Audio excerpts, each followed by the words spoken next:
Welcome back, everybody, to Sha'ar HaYichud. We are learning about Elul in the holy book of Sea of Wisdom, the Elul edition by Rabbi Morgenstern, Rav Morgenstern. Okay, so we started off, we left off over here. It's chapter 5 of Yichudim of Elul. And let's get into it. So he starts off, we need help from above. When embarking on the avoda of Cheshbon HaNefesh, which is, it's a type of meditation that we do where we do an accounting for our soul, basically. That's the translation of it. Basically what you do in Cheshbon HaNefesh, it's a thing to do at the end of the day before you do Kriyat Shema to go to sleep, right? So what do is you think about your day. You think about all the things that you did throughout the day, all the lessons that you learned, all the things that you accomplished, and anything that you want to do tshuva on, right? And then when we go into the bedtime Shema, because you went over all these things in your personal day, now you can do tshuva. Maybe I did a white lie over there. Maybe. Should you do this in the morning? Yeah, sure. You can do it whenever. Okay. You can do it whenever, but nighttime is a good thing because now you're thinking about your whole day. It's fresh in your mind. It just happened, so you're thinking of all the different things.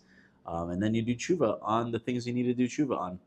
Maybe you said something without thinking and it hurt someone's feelings. Maybe it could be so many different things. Only you know, you and Hashem know, and you do that Cheshbon HaNefesh. It's amazing. It's really it's great to get a journal, right? And now you're learning all those things that you went through, and you're able to set goals for the next day, So I highly suggest it. And so he says, while embarking on this avoda, the service of Cheshbon HaNefesh, it is vital to bear in mind that Hashem wants to help you and to teach you how to do Cheshbon HaNefesh properly. The Chozan of Lublin, of blessed memory, he was a big tzaddik. He taught that every single Jew must be like Moshe Rabbeinu. Moshe Rabbeinu began the work of building the Mishkan, right, the tabernacle, which symbolizes tefillah, and it completed itself. The same was true on the menorah, which symbolizes Torah as well. When it comes to Cheshbon HaNefesh, one must have faith that Hashem will help him, and he must then begin by opening up his mouth. That's the first place to start. Imagine you're Moshe Rabbeinu. This is now you're trying to fix yourself. You're building your own personal Mishkan, your own personal temple, right? So being like Moshe Rabbeinu, he needs to build it up. He is the leader of the Jewish people. You are the leader of your own life. So there are 10 sfirot. When a person breaks the impure manifestation of Malchut, God forbid, and he has a commentary here saying this is called Malchut de Klipa, the kingdom of the Klipa, the husks, or the other side, really. It is the way in which we make other unworthy things our avodas, which are avodah zorah, God forbid. That's his commentary on that. So there are times when a person breaks, God forbid, the impure manifestation of Malchut in any way by making a start even though he is not yet able to complete the avoda of Cheshbon HaNefesh, he begins to uplift the holiness of Malchut. So if you do an avera, if you do a sin, there's 10 sfirot, right? There's the 10 sfirot in Kedusha, in holiness, and there's the 10 sfirot in the Klipa, in unholiness, in the world of impurity. But even if you're not ready to do the Cheshbon HaNefesh, you're still not there to sit down and make that accounting for your soul and start doing tshuva on all the little things that you need to do tshuva on. Even though you have this idea, that already starts to uplift you into the holiness of Malchut. You start getting out of the shmutz. And once one begins, he must develop faith and trust that Hashem will help him further so that he'll be able to rectify everything. It is very difficult to complete such work, but the main task is to make a beginning, to break through that klipa of malchut, and then trust that Hashem will then help him to rectify all the remaining 9 sefirot that you need to rectify. In every single aspect of your avoda, there are those 10 sefirot. The Arizal teaches in the beginning of Eitz Chaim that in the beginning, when it arose within the will of Hashem to cause the worlds to emanate forth from him, so to speak, he uplifted the levels of Netzach, Hod, and Yesod within the world of Adam Kadmon to the place of Chesed, Gevur, Tiferet, so that there would be conceptual space in which all the lower worlds could be revealed. What this means is that for Elokut to be revealed in the lower worlds, for godliness to be seen in these lower worlds, so that the Yichud, the unification, can be completed, he constructed the Or Ein Sof. The Or Ein Sof is the infinite light, the light that never ends. And this is referred to Hashem's hashpa, him giving to us. The implication of this is that whenever one wants to bring something from potential to actuality, to manifest, right? Everyone wants to manifest these days. One must first begin with the change in the potential and then complete the actuality. What does this mean? Just as the lower worlds, the place of actual could only come by withdrawing some of light from the world of potential. He's going to explain here. When a person wants to begin the avoda of Cheshbon HaNefesh and accounting for your soul, he begins in the realm of potential. Just by making some start, right? Just that little effort, even though he cannot complete it himself. Just start. Then Hashem will give him strength, and then the strength that he needs to complete the actual work. By acting based on his bitachon, his trust in Hashem, Hashem has the power to do as he wills, and he gives malchut back to Hashem. This brings about a lofty yichud, a unification in the heavens, and this is also true of all holy endeavors. When a person wants to learn a certain Torah, a piece of Torah, and he finds that after opening it, he simply cannot understand a word that he's reading, he must never give up. Rather, he must do what he can and then give the matter over to Hashem. This is the practical dimension of the Arizal's teachings. That at the beginning, Netzach, Hod, Yesod was uplifted to a higher place so that the lower worlds could come up and come to be. Okay, can you say in my own words? Yeah. You know the Sefirot, right? Yeah. The Arizal saying that Hashem is to get to higher levels of the Or Ein Sof, of the light. He's saying start from bottom up. Okay. Meaning just do what you can. Okay. Do what you can. He's saying Netzach Hod Yesod, right? In Kabbalistic terms, that's the lower levels of the Sefirot. But you're trying to reach all the way high, all the way up to Keter, right? To the crown. You want to reach Hashem in the highest levels, but it seems impossible. But just you, by having trust in Hashem that He's going to help you get there, all you have to do is start and trust Hashem all the way through. Just like Nachshon, right? He believed with all his heart and soul that Hashem's going to take care of them. He already saw all of the plagues in Egypt, in Mitzrayim. Now the Egyptians are back. They're trying to kill us. We're at the sea now. The waves are going crazy. What do? Nachshon said, no, Hashem, I'm going to do my part. I'm just going to go right in.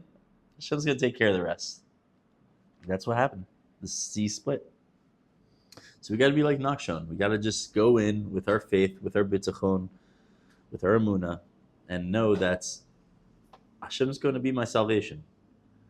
I have and doing this Cheshbon HaNefesh, this meditation, maybe you're seeing all the different areas that you need to improve on, but don't despair. Don't ever give up. Like there's a lot of work, but you're doing the work. You're doing the Cheshbon HaNefesh. No one ever does that, really. No one really cares about all the things, all those little things to fix their characteristic traits. But if you're doing it, you're doing it right. And the next step is keep going, even if it seems impossible. Maybe you have this addiction that it's just like, I can't get over it. Or it could be literally anything in your life, something that you have to work on. Maybe it's just thinking more positive. Some people, it's hard for them to think positive, to have that positive attitude, because maybe they overthink things or whatever it is. Know Hashem's going to help you. Pray for it, obviously. Do your avoda. Do what you can do. And Hashem's going to take care of you. Never, ever despair. That's what Rabbi Nachman says. Ein shum yeush. Never, ever despair in this world. There's no reason to give up, because you don't know what tomorrow is going to bring.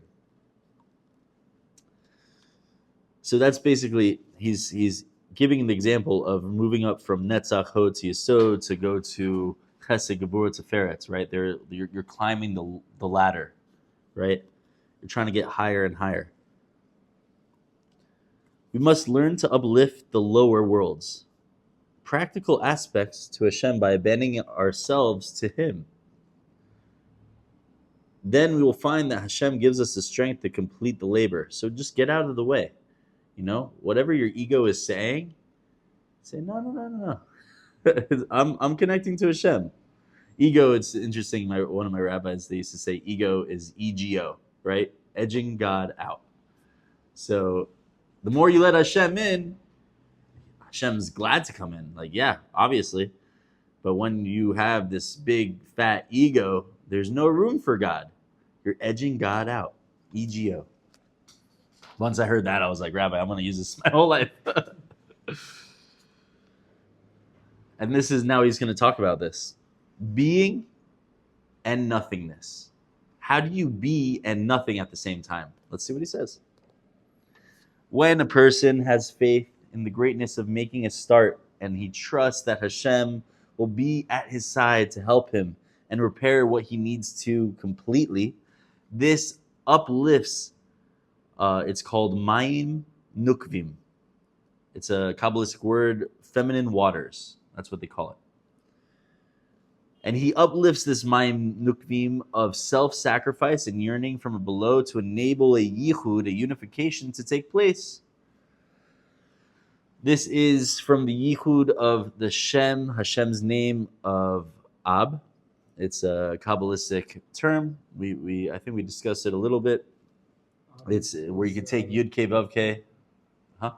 Say again. That's different. That's different. There's four levels of. They're connected to the four worlds that we talked about. And there's Ab, Sag, Ma, Ben.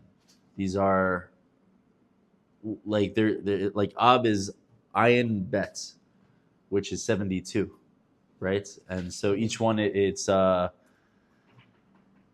how do I explain it? Ab is the highest one, which is in the world of Atzilut, and where you take Hashem's name, Yud K and Vav K, and you expand it. You expand those letters. So Yud would be Yud Vav Dalid, and then Yud, Hey Yud, and then Vav Yud Vav Hey Yud. That is Ab. That's the highest one. And those Yuds could change to Alephes also. So there's different levels. I could show you in the Siddur, actually. So just know in your mind that there's Ab, Sag, Ma, Ben. Ab is the world of Atzilut. Sag is the world of Bria. Ma is the world of Yetzera. And Ben is the world of Asiya, this lowest world. I'll show you inside the Siddur. How do you spell that? Ab. In Hebrew? Yeah. Ayin Bet is the first one. Yeah. Sag is Samek Gimel. Ma is Mem He, and Ben is Bet Nun Sofit. And those are gematrias. So then those gematrias are equal to the letters of the expansions of Hashem's name, of specifically of Yud K and Vav K. Is there any expansion for Adam Kadmon? Good question. That's the highest potential for this. It's a good question. I will ask my local Mikubal, local Kabbalist. I'm not a Kabbalist. I just hang out with them. You know, I'm just a regular guy.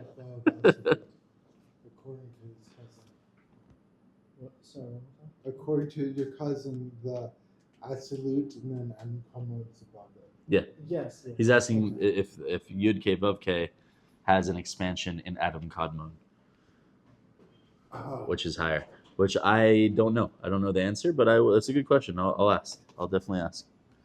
Okay, let's see what he's saying about this, though. Sometimes we get caught up in all the technicalities of Kabbalah, but like he's trying to get a point across. So let's see what he's saying. Right, self-sacrifice of yearning from below, so that you could create this yichud to take place. Okay.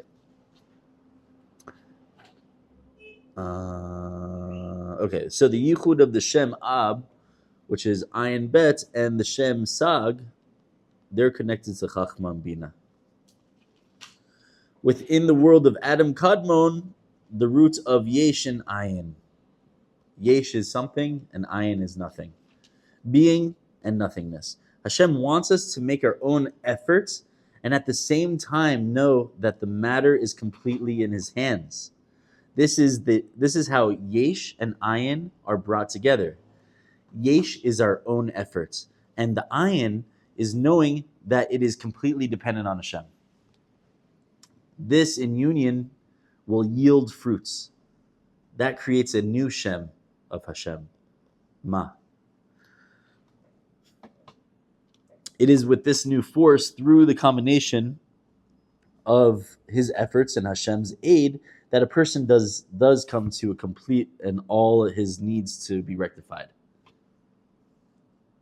This is achieved by always remembering, for He is the one who gives you strength to perform mightily. So those, it's not just relying on Hashem and His miracles. It's like you put in your effort, and then Hashem's going to take care of the rest, and it's not really up to you. And you do that at the same time. Most people are not doing Cheshbon HaNefesh at all, because their dejection and despair keeps them from the introspection altogether. They think, how many times have I started and never succeeded? Even as he makes his efforts, he only sees the flaws that are in him and all his failures. However, the despair is rooted in the person making the mistake of thinking that he has the power to accomplish anything at all on his own. No one could do this. You need Hashem. We'll stop there. I think that's good to sit on for a little while. Can you summarize the last part?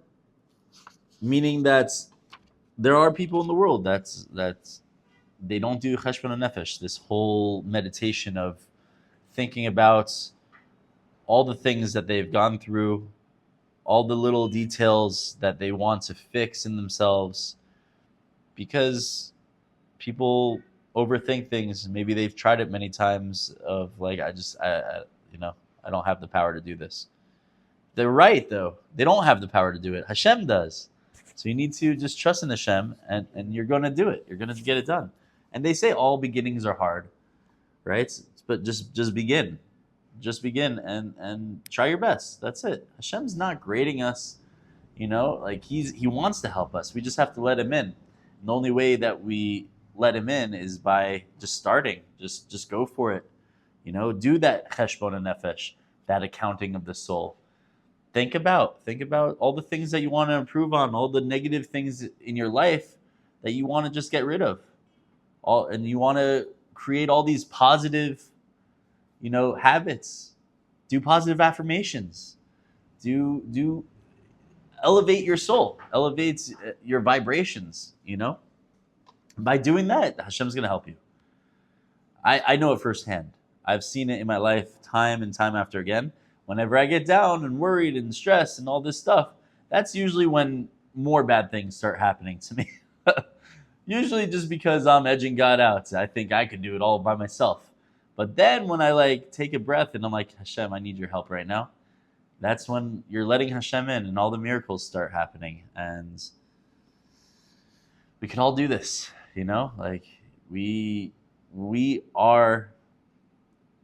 we're human beings. We're not perfect. Nobody's perfect. Only Hashem's perfect. And, you just need to have that yearning to connect to Hashem. And the only way to do that is by doing the Cheshbon HaNefesh. You're analyzing everything. You're analyzing how you interact with people. You're analyzing how do you act in public, or even when you're by yourself. If people act differently when they're behind closed doors, and when they're in public. We gotta. That's why it's a very, very deep meditation of Cheshbon HaNefesh, where it's who am I really? What am I doing? What do I not want to do? Why am I doing this? And you start questioning all these things, but not to hurt yourself, to improve yourself. And that's why he's saying there are some people that will never do it because they can't handle it. Because in a sense, it could be intense. Sometimes you criticize yourself.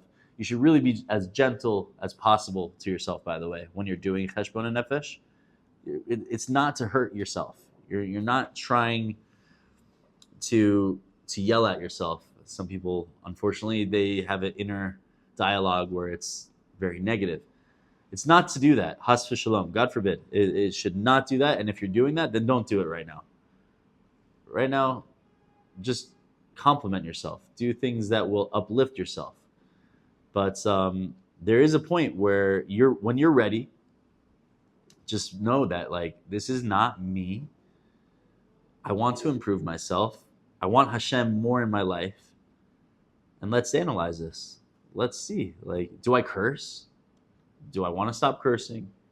Do I say positive things to myself throughout the day to encourage my self-esteem? Or am I putting myself down all day long? Was I smiling at that person down the street, or was I giving them the ayin hara, evil eye, by God forbid? And some people are stuck in their ways because they don't analyze, how they act. And it's not their fault too. It's because maybe traumas they went through. Maybe this is just how they were in their environments. This is how everyone acts, and then they're just stuck in their ways. But when you start doing Cheshbon HaNefesh, you're able to now really analyze it from you're supposed to see it, how do you say, from a third person, remove yourself from the situation and analyze it from above and see, how did I act? And then you analyze how you acted and no, I should have done it like this. But I see why that happened. I learned this lesson from going through that. Whatever it is, everyone on their own level. Everyone is going to have their own lessons. But let God in. Let God into your life. We're here to grow and get higher and higher and closer to Hashem. Zat Hashem. And any questions?